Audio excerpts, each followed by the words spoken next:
Bienvenidos a esta nueva sección de Noticias Relevante en la que estaré opinando de manera semanal sobre algún tema que nos parezca relevante. La izquierda en el Perú tiene una imagen muy desprestigiada y esto se puede decir a consecuencia de los años de terror vividos durante la década de los 80 y los 90 por parte de grupos armados como Sendero Luminoso y el MRTA posteriormente, que aunque tenían sus diferencias, ambos seguían una ideología que se podría decir marxista, leninista, maoísta. Por eso que Abimael Guzmán se hacía llamar la Cuarta Espada y hasta se cambió de nombre, se puso Gonzalo, era el presidente Gonzalo.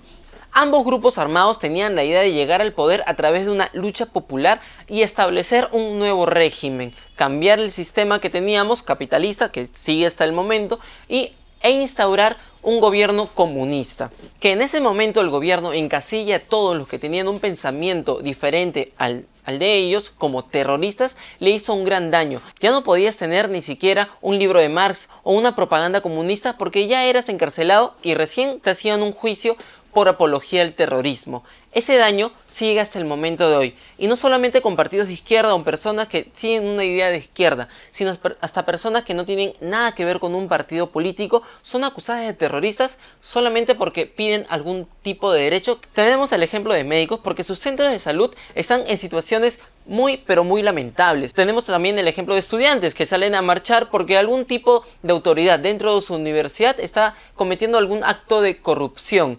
O la marcha contra Chávarri, que fue hace unos años, o un ejemplo más reciente, como lo fue el paro agrario, en el que diferentes medios y diferentes personas tildaron de terroristas a todas estas personas que habían salido a marchar en contra de una ley que había sido aplazada y aplazada y aplazada durante décadas. Como he mencionado, esto no se limita a estas personas que piden algún derecho, sino que cuando sale un candidato político a dar un discurso que se podría relacionar con la izquierda, es casi inmediato que salga otro político a tildarlo de terruco. Y no solamente políticos, sino también la prensa. Utiliza toda su maquinaria para poder crear anticuerpos con esta persona que está pidiendo derechos, que está pidiendo un cambio de gobierno, un cambio en el sistema de salud, educacional o cualquier cosa que tenga que ver con derechos. Ya están siendo tildados de terroristas o les hacen investigaciones que los relacionarían con personas que han cometido actos de terror. Y esto es algo que se debe cambiar, es algo que no debe suceder.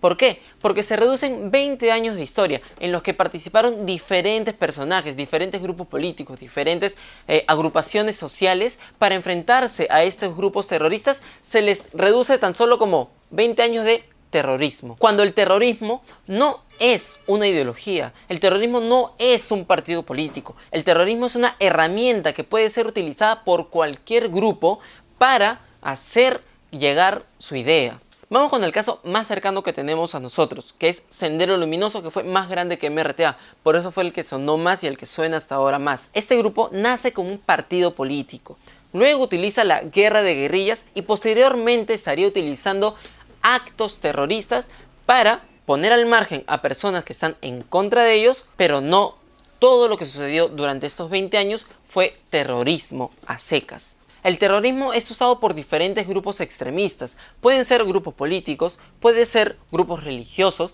pueden ser grupos de izquierda o pueden también ser grupos de derecha. Y también, por supuesto, puede ser utilizado por el mismo gobierno, todos con la finalidad de mantener, como dice su nombre, el terror en la gente.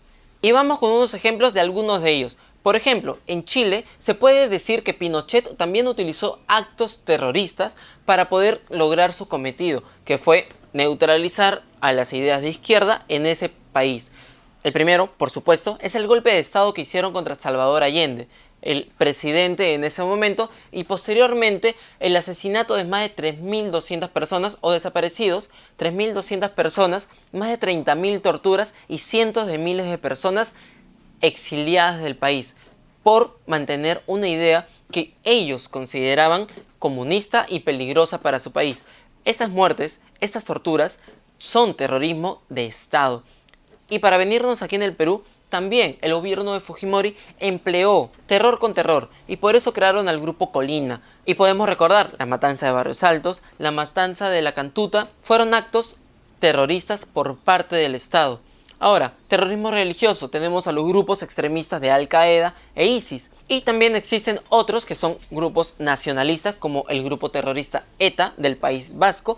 Entonces debemos dejar de utilizar la palabra terrorista de una manera tan suelta, una palabra que generó mucho dolor en nuestro país, una palabra que ha generado muchas peleas a lo largo de tantos años. Debe dejar de ser utilizada de una manera como si cualquiera fuera a ser un terrorista. Y en esa segunda vuelta también se está viendo con el candidato Pedro Castillo, cuyo líder, Vladimir Cerrón, ha mencionado que tiene una idea leninista, marxista, maoísta, pero ser comunista no es lo mismo que ser terrorista. Entonces, si no estás de acuerdo con las ideas de Vladimir Cerrón, que es el líder de Perú Libre, o con Pedro Castillo, que es el candidato a la presidencia, no utilices esta palabra de un modo tan despectivo cuando ninguno de los dos ha cometido actos terroristas.